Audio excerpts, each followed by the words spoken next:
Kalau bicara soal pernikahan dini memang ini menjadi sesuatu yang seksi untuk dibahas gitu ya.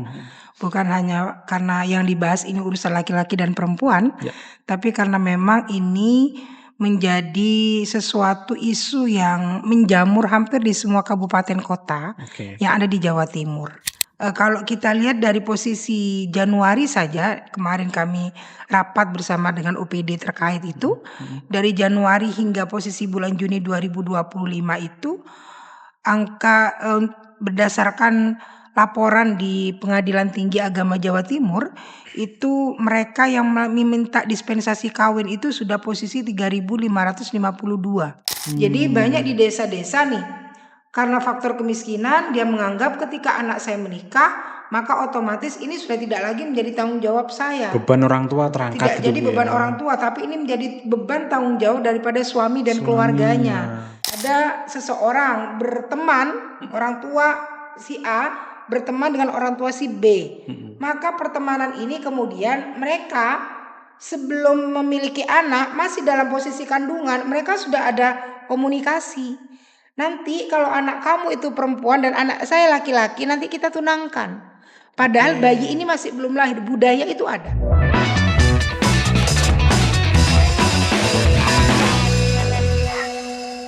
Seorang gadis di Jawa Timur berusia 15 tahun harus kehilangan masa depannya karena berhenti sekolah. Ia dipaksa menikah oleh orang tuanya. Tapi dia tidak sendiri. Belasan ribu lainnya di tahun 2023 juga tercatat melakukan hal serupa. Di balik angka-angka itu banyak alasan yang tersimpan. Ada mereka yang dipaksa menikah karena kebutuhan rumah tangga, karena terhimpit ekonomi, ataupun hanya karena cinta-cintaan belaka. Ya, yang paling parahnya dan paling mirisnya, mereka tidak tahu bahwa saat itu juga mereka sudah kehilangan mimpinya. Yo, bersama aku di sini kita balik lagi ngobrol-ngobrol santai. Kali ini temanya cinta-cintaan. Yang suka cinta-cintaan generasi Z, generasi milenial, ada yang belum menikah. Kalau yang Z jangan dulu lah, karir aja, masih banyak pekerjaan di sana. Ada yang masih sibuk-sibuk bawa map ke sana ke sini, pakai kemeja putih, ngelamar kerjaan nggak keterima-terima. Kalau generasi milenial mungkin rata-rata sudah menikah semua ya, atau mungkin ada yang sudah punya anak, punya cucu. Oke lah, ya kita mau bahas soal cinta-cintaan. Ini temanya pernikahan dini. Tadi sudah bumper, ada anak 15 tahun di Jawa Timur itu sudah menikah. Dia kehilangan masa depan hanya karena dipaksa menikah. Alasannya sepele. Kok usia segini belum menikah? Kok usia segini belum menikah? Nah, akhirnya orang tuanya malu. Karena itu dianggap aib, kemudian dia dipaksa menikah. Usia 15 tahun, paksa menikah. Bisa apa? Kasihan. Oke, selamat malam Bu Selamat Zenia. malam. Nah, ini ketiga kalinya Bu kita ketemu ya Bu? Ya, alhamdulillah. Pertemuan pertama itu perkenalan. Ketiga apa keempat ya? Ketiga kayaknya Bu. Oh iya, kalau Ketiga, dengan sampean iya. ketiga. Ketiga. Pertama itu kita berkenalan, yang kedua itu kita berdekatan Bu. Yang ketiga kayaknya jodoh ini. Berjodoh. Iya kayaknya. Semoga keempat juga lah Bu. 5, 6, 7, 8, 9, 10. Karena Amin. suka Bu saya kalau ngobrol sama Ibu ini. Asik gitu Bu. Ya sudah inilah Bu ya. Materi yang kita bawa kemarin berbobot sekali apalagi ini Ibu. Teman-teman yang belum kenal sama Ibu satu ini Ibu satu anak Bu ya? Satu anak dengan 3 cucu. Satu anak 3 cucu. Nah ini seorang anggota DPRD Jawa Timur itu ya. Yang tentunya ini berdomisilinya di Situbondo Bu ya? Di Situbondo. Situbondo menaungi 3 kabupaten. 3 kabupaten. 3 kabupaten. Situbondo, Bondowoso, Banyuwangi. dan Banyuwangi. Bu, kita bahas cinta-cintaan ini Bu. Kita kelas balik Ibu, flashback dulu Bu. Ibu sepakat nggak Bu? Tentang banyaknya fenomena menikah dini. Dini Bu ya, bukan menikah muda loh Bu. Bukan. Kalau menikah muda, Beda. 20, lulus SMA, itu menikah muda. Menikah muda. Tapi kan dia minimal standarnya, batas usia sekolah sudah Sudah tuntas. 19. Iya, sudah tuntas. Kalau undang-undang kan 19 tahun. 19 tahun. Nah, dini itu berarti di bawah itu, Bu. Di bawah 19. Masih di bawah undang-undang, Bu ya. Banyak nggak, Bu, fenomena di Jawa Timur? Ya, kalau bicara soal pernikahan dini memang ini menjadi sesuatu yang seksi untuk dibahas gitu ya. Bukan hanya karena yang dibahas ini urusan laki-laki dan perempuan, Ya. tapi karena memang ini menjadi sesuatu isu yang menjamur hampir di semua kabupaten kota Oke. yang ada di Jawa Timur. Jadi kenapa seperti itu? Karena kalau kita lihat peringkat nih, ranking se-Indonesia itu angka pernikahan dini yang paling tinggi itu memang posisinya adalah Jawa Timur gitu ya. Tinggi. Ya memang ini kalau kita lihat dari posisi jumlah gitu ya, karena memang penduduk Jawa Timur itu lebih banyak. Maka otomatis angka pernikahan dininya itu memang paling tinggi. Kalau kita lihat dari posisi Januari saja, kemarin kami rapat bersama dengan OPD terkait itu, dari Januari hingga posisi bulan Juni 2025 itu, angka berdasarkan laporan di Pengadilan Tinggi Agama Jawa Timur, itu mereka yang meminta dispensasi kawin itu sudah posisi 3.552. 3.500. 3.552. Banyak, Bu ya? Bukan hanya banyak, ini kan masih baru posisi semester 1 gitu ya. Jadi lumayan banyak lah. Artinya apa? Kalau kita bikin rate atau rata-rata per hari, itu sekitar ada 20 anak yang menikah dini per hari. Kalau dibikin rata-rata gitu ya. Jadi dari 38 kabupaten kota Jawa Timur itu berarti rata-ratanya 20 anak itu menikah dini setiap hari. Setiap hari. Ya, artinya fenomena ini memang sudah di 38 kabupaten kota itu rata-rata sudah menjamur karena memang banyak faktor ya yang menjadi latar belakang kenapa kemudian anak muda kita mau melakukan pernikahan dini seperti itu. Usianya berapa? Baik dari unsur laki-laki ataupun unsur perempuan. Pastinya di bawah usia 19. Karena kita paham bahwa dari undang-undang mulai dari Undang-Undang Nomor 1 Tahun 1974 yang kemudian dilakukan perubahan di Undang-Undang Nomor 16 Tahun 2019. Kalau di Undang-Undang Nomor 1 Tahun 74 itu kan perempuan 16, laki-laki 19. Tapi setelah dilakukan revisi undang-undang menjadi Undang-Undang Nomor 16 Tahun 2019 itu laki-laki dan perempuan itu sama, posisinya 19. Jadi kalau misalnya ada anak laki-laki dan anak perempuan menikah di bawah usia 19 tahun, maka itu masuk kategori pernikahan dini. Dan ketika bicara pernikahan dini, memang yang menjadi kantong pernikahan dini paling banyak itu ada daerah pedesaan. Pedesaan. Hampir rata-rata, ya walaupun di daerah perkotaan juga ada. Alasannya macam-macam. Gitu ya, alasannya macam-macam lah. Cuma kalau perkotaan itu kan bukan pernikahan dini ya, yang lebih ekstrim dari pernikahan dini. Kalau pernikahan dini kan orang menikah gitu ya. Tapi kalau di perkotaan itu kan orang tidak menikah seperti itu, sehingga tidak terhitung pernikahan dini. Tapi efeknya itu lebih parah dari posisi pernikahan dini. Karena kita hari ini spesifik bicara pernikahan dini, ya kita tidak usah gebiah uyah kepada persoalan di luar pernikahan dini. Sehingga kalau kita bicara pernikahan dini, sekali lagi Jawa Timur itu tertinggi se-Indonesia dan kantong pernikahan dini itu adalah di daerah pedesaan. Itu kalau trennya sekarang menurun apa meningkat? Menurun sih.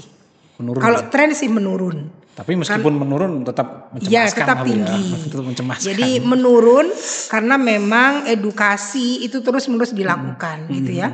Karena bukan hanya pemerintah yang melakukan itu, dalam hal ini bukan hanya dinas pendidikan di sekolah-sekolah, tetapi di hari ini kan juga ada yang namanya penyuluh agama di kantor Kementerian Agama. Itu juga salah satunya adalah melakukan sosialisasi tentang bagaimana kita menghindari pernikahan dini seperti itu. Bu, kalau sejauh ini yang Ibu tahu itu dari lapangan, entah dari laporan atau dari sidak atau apapun itu, Bu ya. Alasannya apa, Bu? Paling mayoritas. Paling banyak itu pertama adalah hamil di luar nikah. Oke. Jadi ketika orang hamil di luar nikah seperti itu, maka mau tidak mau, suka dan tidak suka, anak ini kan harus memiliki ayah, gitu ya. Ya, betul. Memiliki ayah karena memiliki dua implikasi. Implikasi pertama adalah ketika dia tidak memiliki ayah, maka otomatis di akte nikah itu tercatat anak seorang ibu, bukan anak seorang bapak, seperti itu. Itu ya, itu yang pertama. Yang kedua, ada kalau misalnya dia melahirkan anak perempuan, maka ada konsekuensi pada posisi wali. Jadi wali nikah. Maka kemudian ketika seseorang itu hamil di luar nikah, maka diupayakan semaksimal mungkin bagaimana itu bisa dinikahkan, walaupun tidak sampai kepada usia yang seharusnya. Makanya kemudian terjadi apa yang namanya dispensasi nikah, pengajuan dispensasi nikah kepada pengadilan agama dalam rangka untuk itu. Jadi itu alasan pertama adalah hamil di luar nikah. Alasan yang kedua karena faktor kemiskinan. Jadi banyak di desa-desa nih, karena faktor kemiskinan dia menganggap ketika anak saya menikah, maka otomatis ini sudah tidak lagi menjadi tanggung jawab saya. Beban orang tua terangkat. Tidak jadi beban orang tua, tapi ini menjadi beban tanggung jawab daripada suami dan keluarganya. Jadi daripada belum lagi masih mikir adik-adiknya yang lain seperti itu. Paling tidak dengan menikahkan anaknya di usia dini, beban dari orang tua itu menjadi berkurang. Jadi mengurangi beban. Bahasanya itu adalah ya paling tidak kalau misalnya hari ini saya miskin, maka anak saya tidak boleh miskin, maka dia harus saya lepas seperti itu. Biar kemudian tidak bernasib sama dengan diri saya.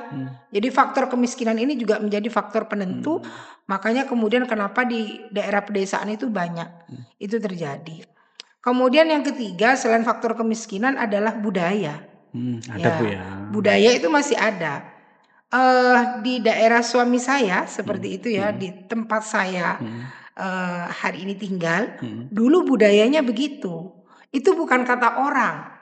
Jadi suami saya itu, saya adalah tunangan suami saya yang keempat. Bayangkan, ketika suami saya itu masih SD, dia sudah tunangan. Kemudian dapat 5 tahun begitu dia lepas tunangan lagi orang lain seperti itu. Dan ketika saya tanya kenapa itu terjadi seperti itu, ternyata itu memang ada budaya. Jadi biasanya nih ada seseorang berteman, orang tua si A berteman dengan orang tua si B. Maka pertemanan ini kemudian mereka sebelum memiliki anak masih dalam posisi kandungan, mereka sudah ada komunikasi. Nanti kalau anak kamu itu perempuan dan anak saya laki-laki, nanti kita tunangkan. Padahal bayi ini masih belum lahir. Budaya itu ada. Dulu di desa tempat suami saya budaya itu ada. Kalau sekarang gimana Bu? Kalau sekarang alhamdulillah sudah tidak lagi. Sudah mulai merdu. Sudah mulai enggak lagi. Anak boleh. Tapi kalau ada anak usia muda bertunangan masih iya. Tapi kalau dulu masa suami saya itu ya masih anak di dalam kandungan itu ditunangkan. Jadi faktor budaya. Dan ketika tidak dilakukan seperti itu, maka mereka dianggap tidak memiliki kelas sosial seperti itu. Jadi ditunangkan pun itu yang namanya kue itu ada 25 wadah ya untuk dibawa dari besan laki-laki kepada besan perempuan. Saya juga waktu suami saya itu bertunangan dengan saya ketika saya SMA ada 25 seserahan itu masih posisi pertunangan. Jadi faktor budaya ini juga menjadi penentu. Tetapi faktor budaya ini hari ini sudah mulai bergeser karena memang sudah dunia kita yang dengan teknologi luar biasa gitu ya. Masyarakat sudah mulai pintar, mulai cerdas, anak-anak muda kita sudah mulai sekolah tinggi. Lah maka otomatis faktor budaya ini sudah mulai tergerus posisi itu. Kemudian faktor yang keempat itu karena pendidikan rendah. Jadi rata-rata mereka yang melakukan pernikahan dini itu ya pendidikannya tidak lulus SMA. Ada yang hanya sekedar lulus SD, kemudian mereka melakukan pernikahan dini karena memang dipaksa oleh orang tua seperti itu. Jadi 4 faktor itu menjadi penentu. Kenapa kemudian terjadi pernikahan dini dan kantongnya itu adalah di daerah-daerah pedesaan. Bentar Bu. Kan saya pernah dengar nih Bu. Apa ya Bu ya? Mungkin ini istilah ini kita familiar lah Bu. Kata orang-orang Jawa ini, orang-orang kuno zaman dulu. Banyak anak, banyak rezeki. Kalau anaknya kecepatan dinikahkan kan rezekinya hilang. Kan seharusnya jangan dinikahkan dini kan Bu, ditahan dulu lah. Ya, itu dogma ya. Itu dogma. Dogma yang kemudian itu diyakini sebagai sebuah kebenaran. Ya, jadi kalau udahlah nggak usah ribet-ribet, toh kalaupun toh banyak anak ini rezekinya juga banyak, karena setiap anak itu juga memiliki garis tangan masing-masing. Kalau kalimat itu saya sepakat bahwa setiap dari manusia itu kita memiliki garis tangan masing-masing. Tapi ketika harus dikorelasikan banyak anak banyak rezeki, ya enggak juga. Ketika orang tuanya tidak bekerja secara mapan seperti itu, justru ketika memiliki banyak anak, ya kondisi kesehatannya juga akan masih kita pertanyakan, kondisi pendidikannya juga masih kita pertanyakan, apalagi sampai kepada kesejahteraannya. Justru menjadi pertanyaan besar seperti itu. Jadi pemahaman terhadap dogma-dogma ini yang kemudian ada pergeseran ya di masyarakat kita.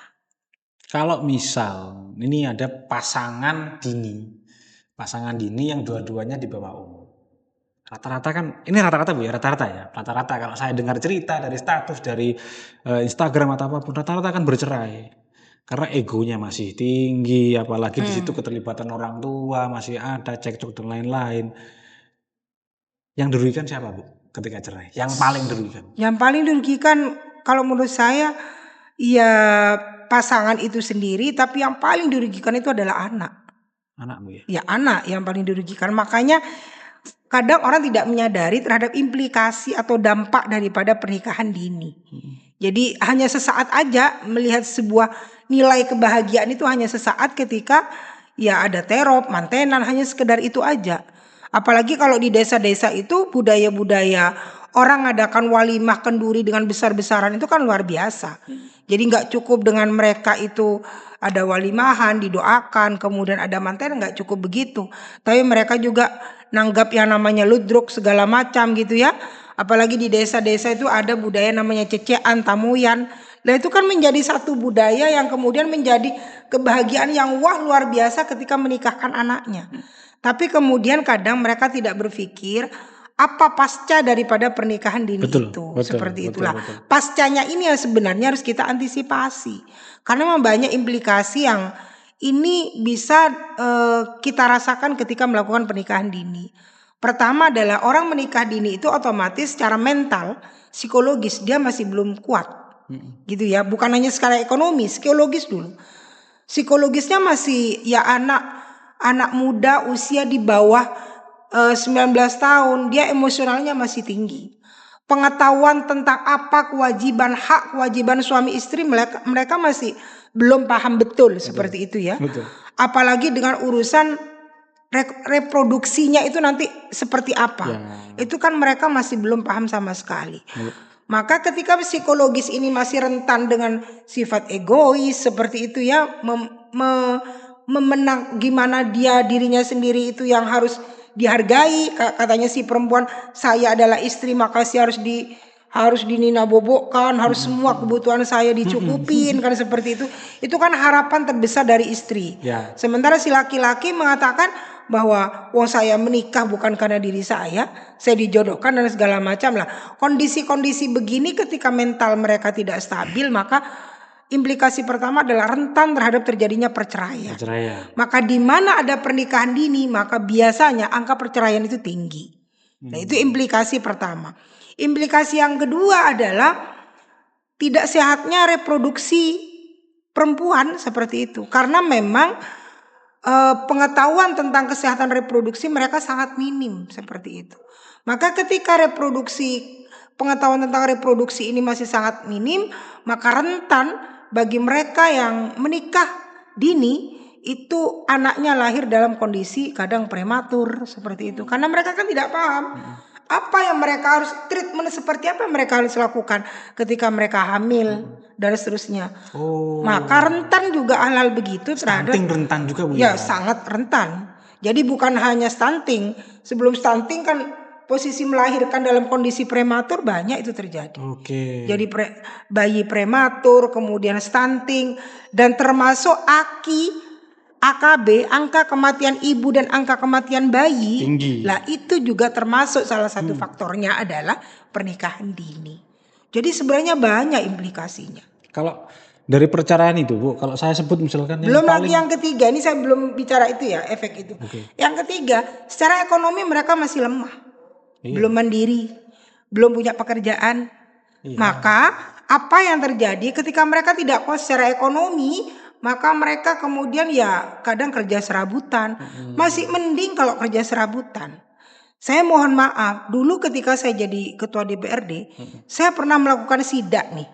Sidak ke beberapa tempat lokalisasi, ex lokalisasi. Asik. Ya di situ Bondo seperti itu ya. Oke.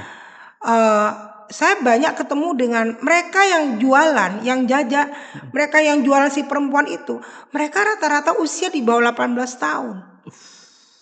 Ketika saya tanya, kenapa kalian melakukan ini? Karena mereka terbatas dari sisi ekonomi. Ketika saya tanya lagi, terbatas dari sisi ekonomi, apakah tidak dikasih belanja oleh orang tua? Tidak, Bu, saya bercerai. Jadi saya bercerai dengan suami, saya dinikahkan di usia muda. Kemudian saya ketika menikah dengan suami saya tidak dikasih belanja. Kemudian terjadi perceraian. Apa yang bisa saya kerjakan hari ini? Gak punya skill. Mereka nggak punya skill apapun, Ijazah maka masih rendah. menjual diri adalah salah satu alternatif. Jadi kompleks banget, gitu ya. Jadi kalau melihat pernikahan dini ini seperti gunung es, gitu ya. Yang tidak, kemudian gunung es ini untuk mencairnya itu kan lama banget seperti itu ya. Kalau kita lihat gunung es itu dari jauh indah, tapi coba kita deketin ke dalamnya, mendekat aja seperti itu, nyentuh aja dinginnya sudah luar biasa. Untuk menghancurkan gunung es bukan pekerjaan yang mudah, butuh musim, butuh perubahan iklim kan yang luar biasa. Maka pernikahan dini juga seperti gunung es. Berarti benar Bu ya, kalau ada yang bercerai itu yang paling dirugikan perempuan Bu ya? Perempuan. Mungkin, tapi bukan berarti saya subjektif perempuan gitu ya. Tapi paling dirugikan itu adalah perempuan. Perempuan misalnya muda, pendidikan rendah, punya anak. Siapa yang mau? Ya apa ya, akhirnya dengan dia walaupun dia muda, cantik, tapi udah janda, udah punya anak, orang kan mikir untuk nikah. Seperti itu. Belum lagi korbannya adalah anak, kekurangan kasih sayang, lalu kemudian jadi broken home. Luar biasa banyak implikasi dari pernikahan dini. Mentok-mentok TKW Bu nanti ya? Ya itu adalah solusi yang sering digunakan. TKW masih mending kalau legal, kalau ilegal. Nah itu. Jadi sekali lagi ini adalah gunung es. Oke. Jadi pernikahan dini bagi saya itu adalah gunung es. Ini saya teringat cerita Bu. Jadi adalah Bu lah pokoknya orang lah. Orang itu di daerah rumah saya itu ditinggal ibunya sejak masih SD.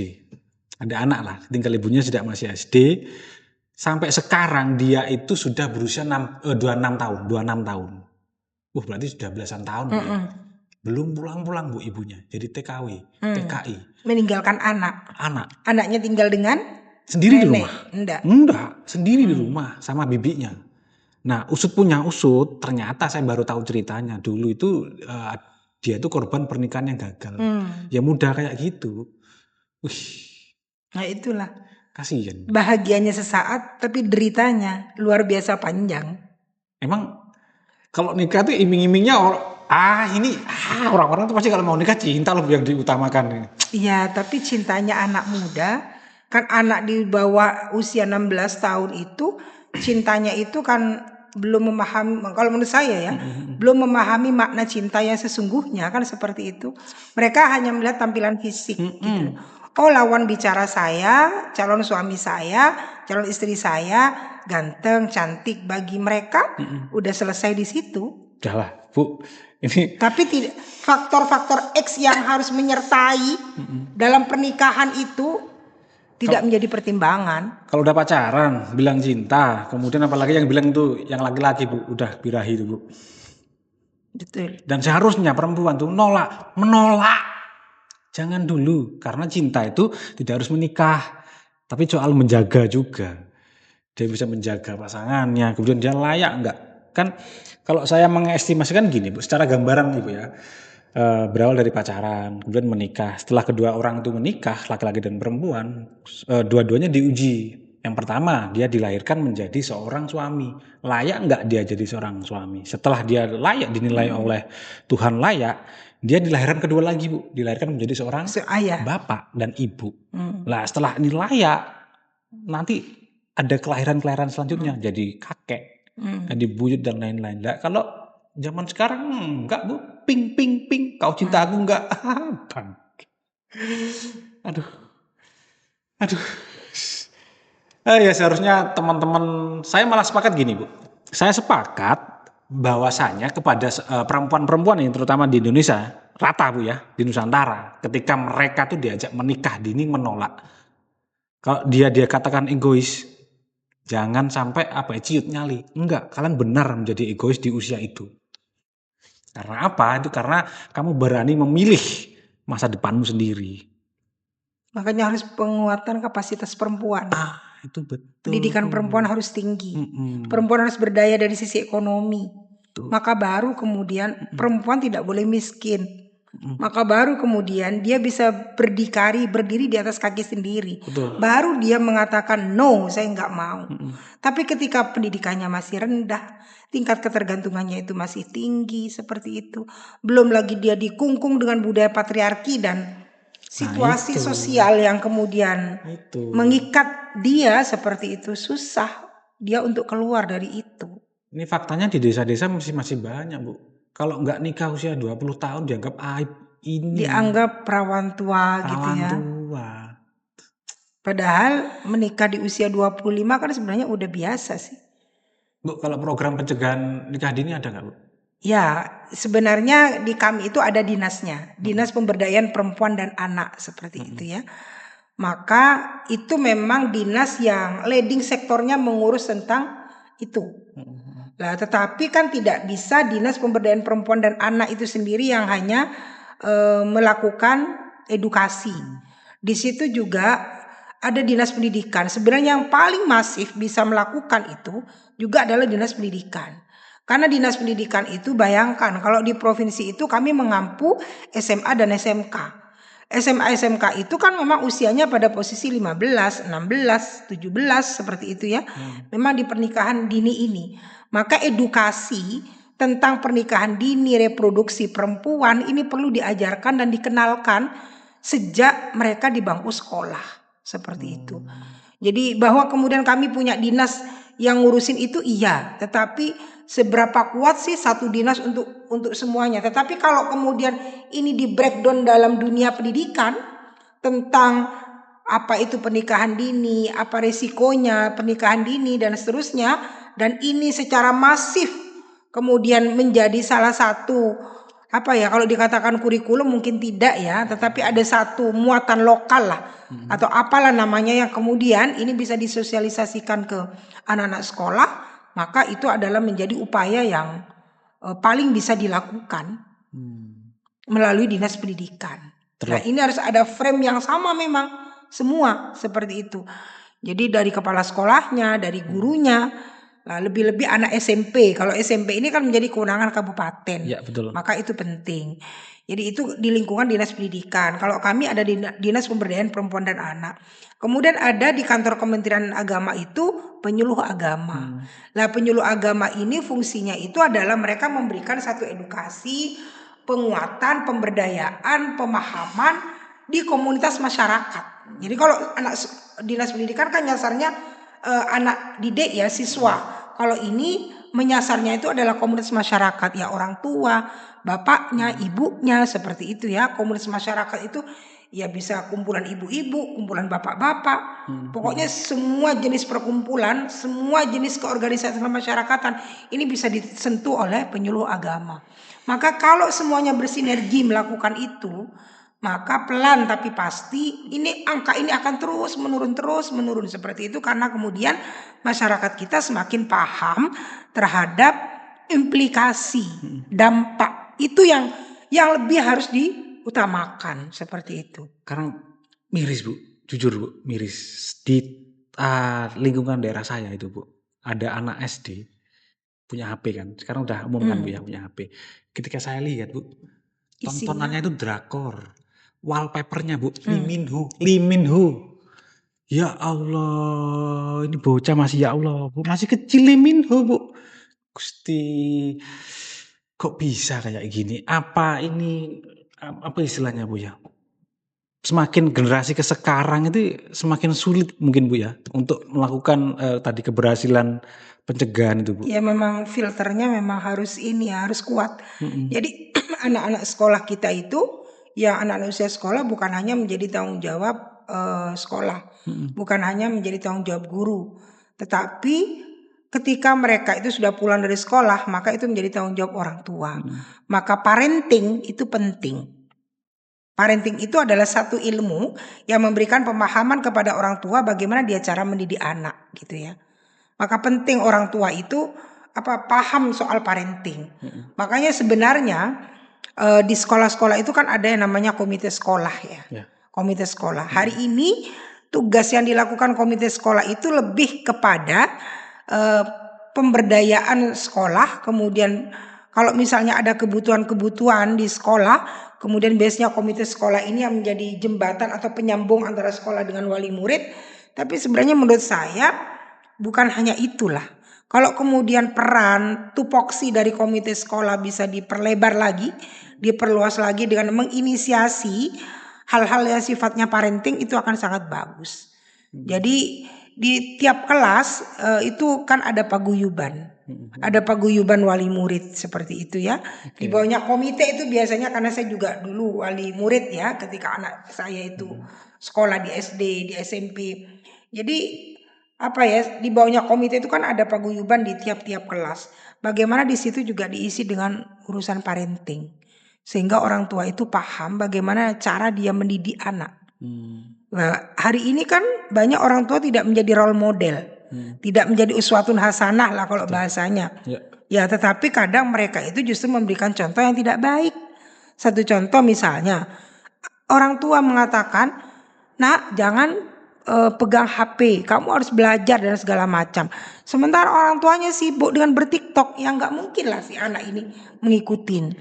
Lah, begitu-begitu itu kan dunia parenting perlu dipahami.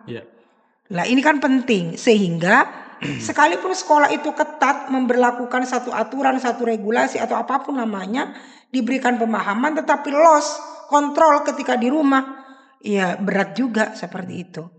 Maka ini pentingnya adanya sinergitas.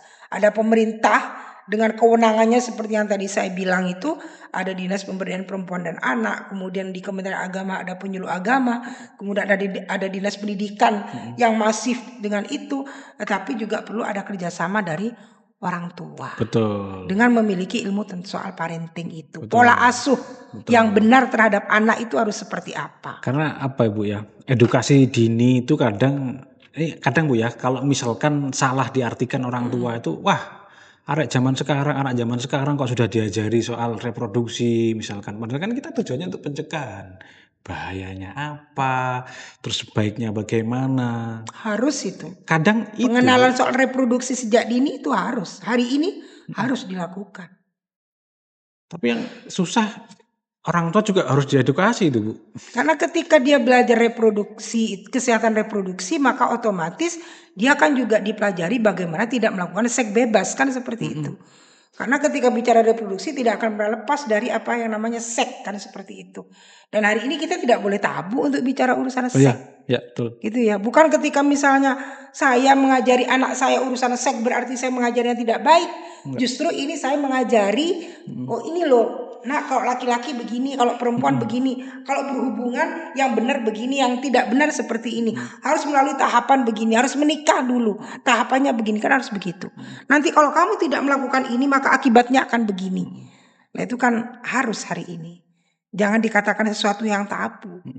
Jangan biarkan anak kita tidak mengetahui ilmu itu, lalu mereka mencari sendiri, belajar sendiri, lalu meniru dan melakukan. Itu salah. Seperti itu yang salah kaprah. Makanya seru Bu ya. Jadi kita kan di lapangan kan banyak Bu. Artinya kasus-kasus seperti ini Bu ya. Kita buka sedikit lah Bu ya. Banyak, dan ini untuk edukasi juga. Jadi yang jelas itu kalau ini kesimpulan besarnya ketika laki-laki dan perempuan masih remaja itu pacaran, kemudian yang laki-laki bilang maunya ini, maunya itu, kalau enggak sayang, dia ancam ini, sudah. Jangan dilakukan, jangan dituruti, itu birahi. Bener kamu, cari aja. yang lain, tinggalkan. Sudah, serius. Ini pelajaran yang berharga, Bu. Betul. Dan ini, kasus ini, Bu, mulai dari hamil SMP, SMA, banyak. Saya pernah nulis kasus banyak kayak gitu. Dan pengalamannya semua sama. Dia bilangnya suka padahal enggak, bujuk rayu. Nah, Lagi-lagi perempuan yang jadi korban. perempuan yang jadi korban. Karena ketika orang sudah hamil di luar nikah seperti itu, maka otomatis pendidikannya kan jadi korban. Akhirnya dia Iya, berhenti, iya, tidak lagi berhenti. melanjutkan sekolah. Betul. Kan seperti itu. Sementara kok laki-laki kan bisa. Bisa. Terus mau Karena kasih, pelabelan negatif itu tidak ada di laki-laki. Pelabelan negatif itu ada di perempuan. betul. Laki-laki masih bisa lanjut sekolah. Perempuan, malu, Bu. Perempuan malu kalau sudah punya anak. Lanjut sekolah bisa, malu tapi, Bu. Apalagi kalau lingkungannya tahu dia seorang janda. Ya paling banter itu akhirnya si perempuan itu ketika tidak melanjutkan ya dia ngikutnya kejar paket. Kejar paket C untuk setara SMA, kejar paket B untuk setara SMP. Syukur-syukur kalau setelah itu dia mau kuliah. Kalau mau. Ya syukur-syukur. Tapi rata-rata. Karena kan perempuan ketika sudah begitu bercerai, kemudian dia punya anak, kemudian secara ekonomi sudah tidak mandiri, udahlah dunia rasanya kiamat bagi dia. Jangankan mikir untuk melanjutkan sekolah, untuk bertahan survive hidup aja itu susah seperti itu. Jadi memang kompleks banget. Makanya saya itu sering ketika bicara urusan pemberdayaan perempuan, kesetaraan gender, saya sering katakan, kenapa sih saya itu selalu memberikan pemahaman itu hanya kepada komunitas perempuan. Nggak cukup dengan komunitas perempuan. Laki-laki perlu paham ini. Gitu ya.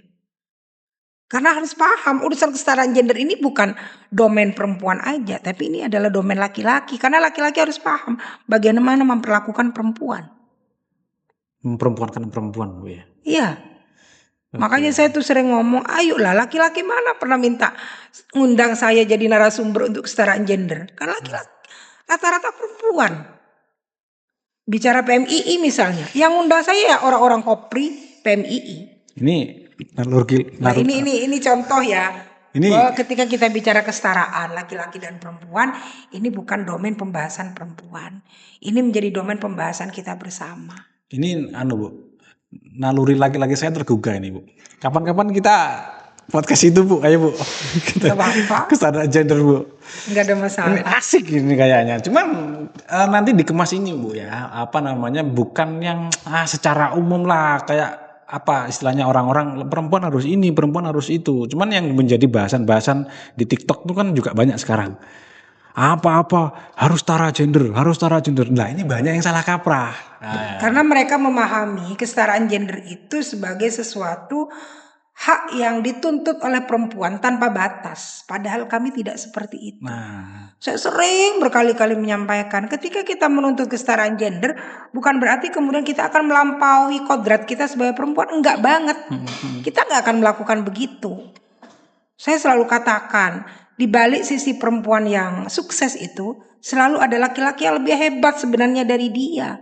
Seperti itu. Karena tanpa dukungan dari suami, ya nggak mungkin dong kita kemudian menjadi perempuan yang sukses. Betul. Maka implikasinya adalah kita boleh berkiprah di dunia publik, menjadi pengambil keputusan publik, menjadi Wonder Woman di luar. Tapi ketika di dalam keluarga, kita tetap adalah makmum. Imamnya adalah suami. Pakat. Itu selalu saya tanamkan. Boleh kita menjadi apa itu boleh. Karena memang hak kewajiban kita dengan laki-laki sama gitu loh. Bahwa amar ma'ruf nahi mungkar ini bukan hanya tugas laki-laki, tapi tugas kita juga sebagai perempuan. Betul. Gitu loh. Tetapi sehebat apapun ada satu norma, ada satu kaidah, ada satu rumusan, ada satu hukum yang tidak boleh kita langgar. Yaitu hukum keluarga kita. Bagaimana seorang istri harus memperlakukan suaminya sebagai seorang imam di dalam keluarga seperti itu.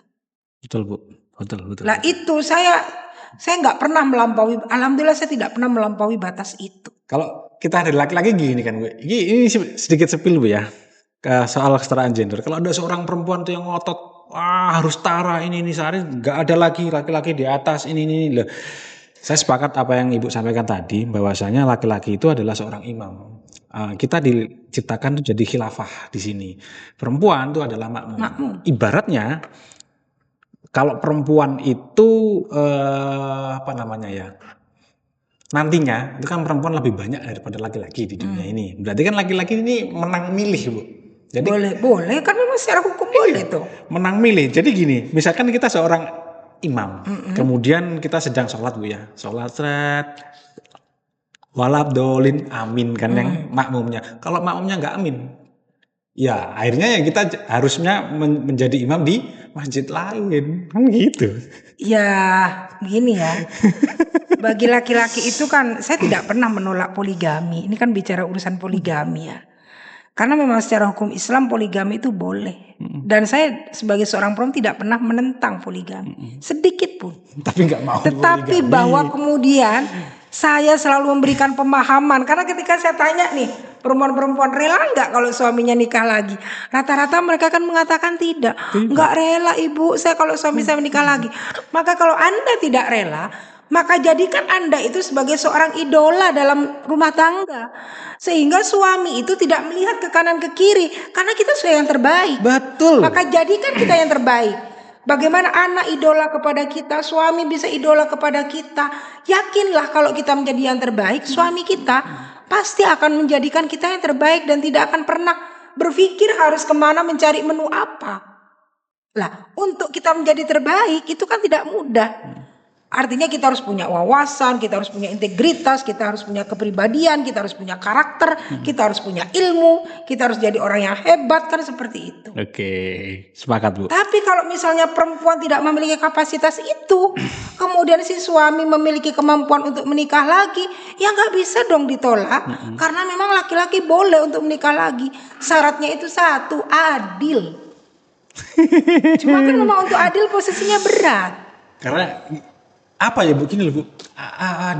Deskripsi adil itu susah, Bu. Adil yang 50-50 atau adil yang nggak harus rata. Adil itu kan tidak harus sama. Iya. Adil itu bukan berarti berbagi sama dengan kebutuhan istri, enggak. Ya. Jadi kalau misalnya istri pertama nih punya anaknya 3, istri kedua punya anaknya 1, ya tentu belanjanya nggak boleh sama dong.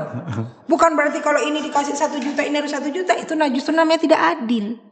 Jadi memahami konsep adil ini juga harus disesuaikan dengan situasi, kondisi, dan kebutuhan. Betul. Gitu ya. Misal yang istri tua nih misalnya sakit-sakitan gitu ya. Kemudian yang istri muda ini butuh perawatan gitu. Kemudian yang istri muda, namanya istri muda ya, skincare. Nah tentu sifat adilnya memperlakukan yang tua dengan yang muda dalam bentuk perhatian, dalam bentuk waktu tentu tidak harus sama. Kenapa? Karena istri tua ini lebih membutuhkan waktu, tenaga, perhatian, pemikiran, pembiayaan, dan segala macam. Jadi adil itu tidak harus sama. Jadi kadang banyak perempuan itu menerjemahkan bahasa adil itu kan harus sama seperti itu. Ya nggak harus sama. Sesuai dengan kebutuhan tentu. Emang kadang ribet, Bu. Kalau sama perempuan itu versi adil yang satu sama satu beda. Bu, kita balik lagi, Bu. Itu sedikit sepi lah. Kayaknya besok menarik kita bahas itu, Bu. Oke, kita balik lagi. Bu, ini ada sebuah kiriman pesan ke saya, Bu. Gini bunyinya, Bu. Mas, anak-anak itu tidak salah. Yang salah adalah sistem yang membiarkan mereka tumbuh tanpa perlindungan. Maksudnya? Soal tadi yang di bawah, menikah di bawah umur, ya kan? Itu gini, ada yang ngomong bahwa anak-anak itu tidak salah. Jadi mereka nggak salah. Yang salah adalah sistem yang membiarkan mereka tumbuh tanpa perlindungan. Sepakat nggak, Bu? Perlindungan yang diharapkan itu perlindungannya seperti apa misalnya? Apakah kemudian kalau dianggap sistem yang salah berarti kemudian regulasinya dan undang-undangnya yang salah yang memberikan batasan usia?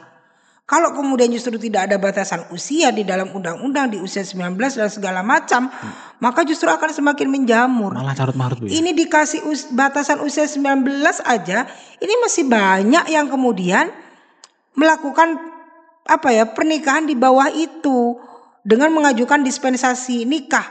Padahal dispensasi nikah itu ribet loh. Hampir sama prosesnya dengan ngurus perceraian.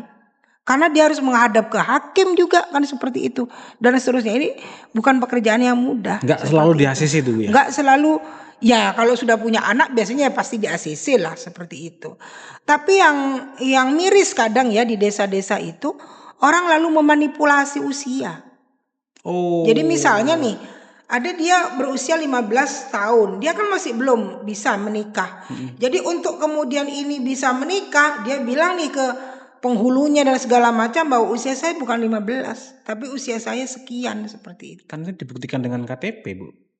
Ya, kalau orang dulu itu kan apa ya, mudah untuk membuat apa ya, kalau sekarang kan pembuktian dengan ijazah seperti itu. Tapi kalau di desa-desa anak tidak sekolah seperti itu, tidak lulus SD dan mereka tidak mengeluarkan ijazah. Lalu mereka yang penting bikin KTP. Karena yang penting mendaftar ke balai desa, lalu kemudian datang ke Disduk Capil untuk diterbitkan KTP. Akhirnya terjadilah mereka walaupun usianya 15 dibuatlah KTP-nya itu menjadi 19. Kasus seperti ini bukan tidak terjadi. Lumayan ada juga terjadi di desa. Kenapa saya katakan lumayan terjadi? Karena saya hidupnya di desa. Malah menikah siri banyak, Bu. Orang menikah siri ya tambah banyak lagi seperti itu. Yang di bawah umur juga, Bu, ya? Ya.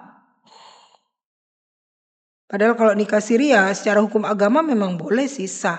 Tapi kemudian ketika misalnya dia punya anak, kasihan dong haknya anak kan menjadi tidak terlindungi. Dia tidak memiliki hak waris secara hukum positif seperti itu. Kan tidak ada. Bu, kalau pesantren tuh punya andil besar nggak, Bu, untuk pencegahan pernikahan dini? Punya andil besar. Dan saya pikir pengasuh-pengasuh pesantren, guru-guru agama yang ada di pesantren sering juga menyampaikan itu. Jadi pengaruh besarnya pondok pesantren, tokoh-tokoh agama, tokoh masyarakat untuk memberikan pemahaman soal pernikahan dini itu pengaruhnya besar. Mengapa? Karena di desa-desa itu kadang orang tidak manut terhadap guru di sekolah formal, tapi dia manut kepada kiai, bunyai gitu. Mereka manut. Cara mengajarkan adabnya beda, Bu, ya? Iya, karena mereka kalau sudah berguru kepada si A nih, kepada kiai A atau bunyai A nih, maka apapun yang disampaikan mereka ngikutin seperti itu. Maka peran tokoh agama, peran tokoh masyarakat ini penting juga turut mensosialisasikan soal anti pernikahan dini seperti itu. Terus untuk ini dukungan DPRD sendiri, Bu, untuk proses tadi mulai penyuluhan, istilahnya mitigasi lah, mitigasi untuk pernikahan dini itu dalam bentuk apa aja, Bu, dukungan dari DPR, Bu? Kalau kami di DPR kita sudah berkoordinasi lah dengan Dinas Pendidikan untuk supaya ada muatan lokal tambahan soal isu-isu strategis yang perlu disampaikan di dunia pendidikan. Tentu bukan hanya urusan pernikahan dini, termasuk kekerasan terhadap perempuan dan anak gitu ya. Jadi pernikahan dini, kekerasan perempuan dan anak ini satu mata rantai kan. Yang dari hulu ke hilir ini seperti itu.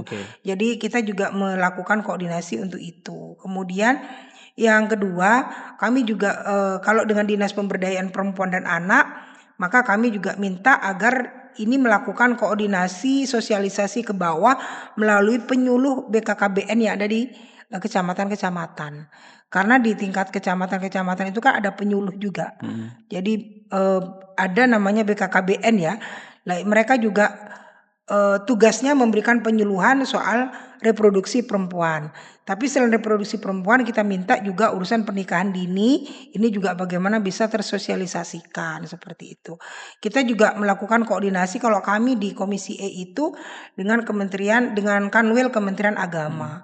Karena Kanwil Kementerian Agama ini kan punya, tadi yang saya bilang itu punya infrastruktur penyuluh itu sampai ke tingkat bawah, ke tingkat desa.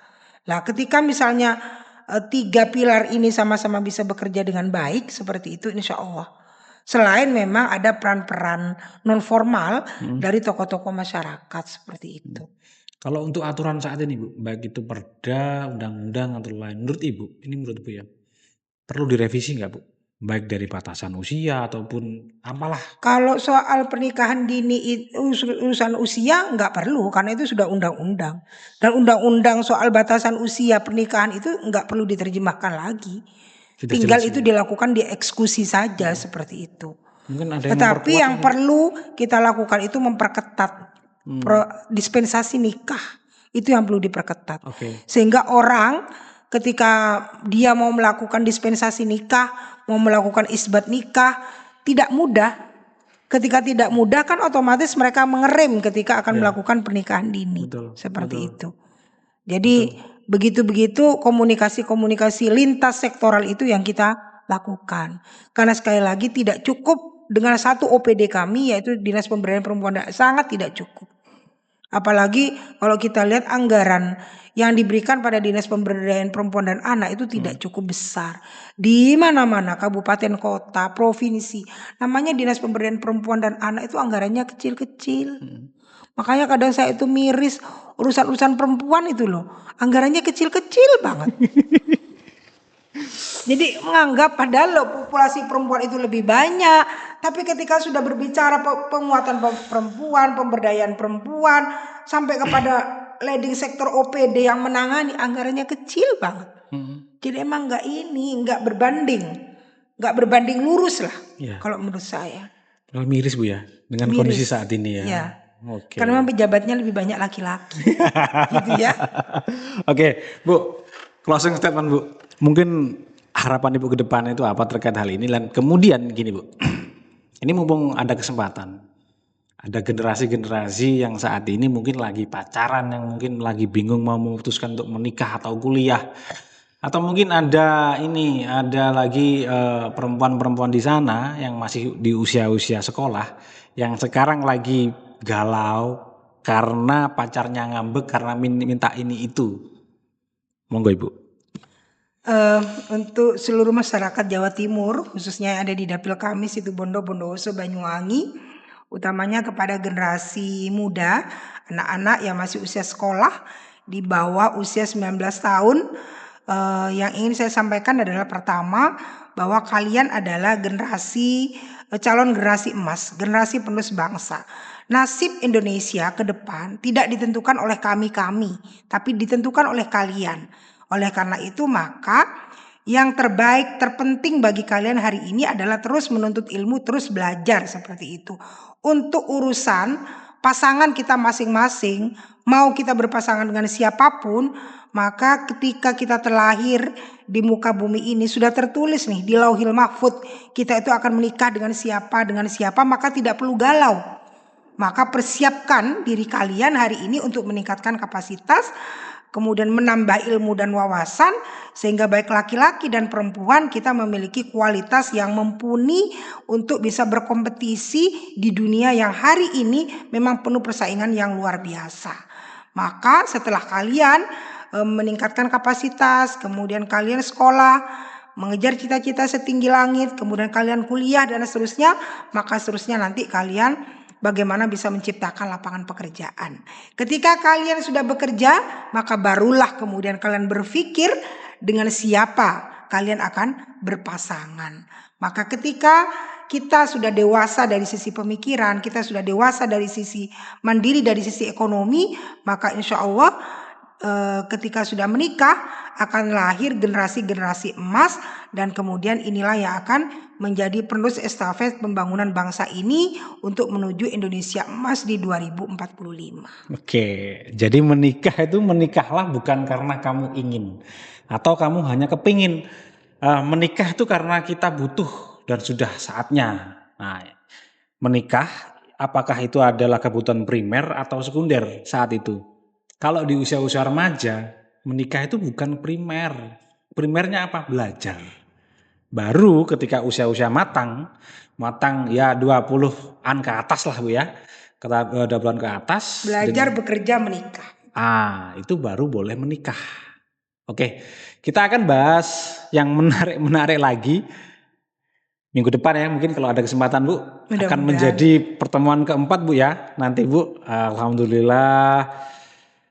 Dengan tema apa tadi Ibu? Dengan tema yang berbeda, yang lebih seksi. Enak kan kayaknya Bu. Gender tadi Bu. Oh, kesetaraan gender. Tapi kemasnya jangan yang versi umum. Yang apa ya, agak-agak kekinian lah mungkin Bu ya. Jadi untuk Studi kasus, studi kasus. Jadi memang bedanya case-case gitu ya. itu kayaknya lebih Case-case yang menarik. lagi booming di tengah-tengah masyarakat seperti itu. Oke, itu benar kayaknya. Kayaknya asik ini. Oke, baik teman-teman Bukan semua. hanya menuntut bagaimana kesetaraan gender dari sisi positifnya, tapi negatifnya perempuan berkarir itu seperti apa kan perlu dikupas tuntas juga. Oh iya. Lah sehingga ini menjadi balance gitu ya, penyeimbang. Oke. Ini menarik ini. Ini kayaknya besok ini podcast besok ini kayaknya debat ini. Antara laki-laki dan perempuan. Debat ini karena ini tertantang ini, geng. Ini tertantang. Oke. Baik teman-teman semua ya, teman-teman semua yang sudah menyaksikan ini terima kasih. Dan Bu Zeni, terima kasih banyak Ibu. Sama-sama. Semoga sehat selalu. Salam sama keluarga. Kita akan debat minggu depan soal tadi Bu. Bismillah. Oke. Terima kasih Bu. Makasih banyak.